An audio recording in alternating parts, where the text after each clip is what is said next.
वंदे भारत एक्सप्रेसजों दावबायनाय समाव आसादुद्दिन ओवाइसिया गाग्लोबजादों।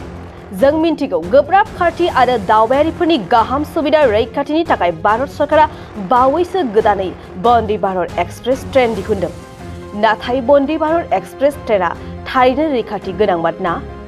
बे समाव भारत नाङैनो बयबो गोनो गोथो जादों।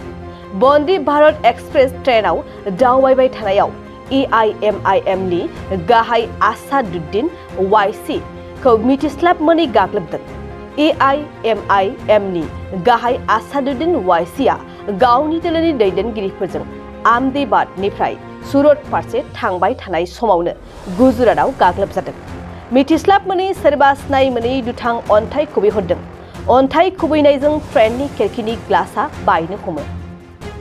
सुरतसिम सौहैनो 25 किल'मिटारसो गोजानसिम समावनो बे सोमोनांथाव जाथाया जायो।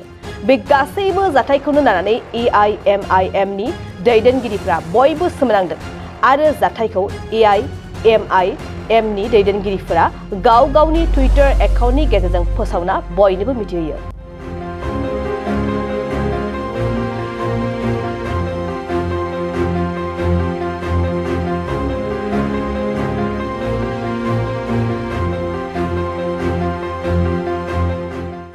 मोनसे फोसावथाय क'क्राझार जिल्लानि सिङाव थानाय दा रियेलिटी पाब्लिक स्कुलाव पाब्लिक रिलेशन अफिसारनि गोनांथि जादों।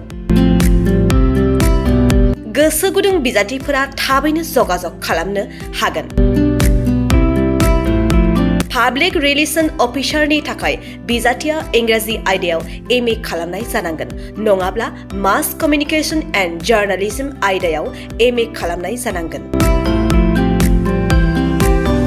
बेनि थाखाय जेबो एक्सपिरियेन्सनि गोनांथि गैया। डिग्री गोनां बिजाथिफोरा बयबो एप्लाइ खालामनो हागोन। दान बान्थाखौ 15,000निफ्राय 20,000सिम होनाय जागोन। गोसो गुदुं बिजाथिफोरा realitypublicschool@gmail.com आव मेसेज हरनो हागोन, नङाब्ला 9435293000 जानबुं अनजिमायाव जगाजग खालामहरनो हागोन।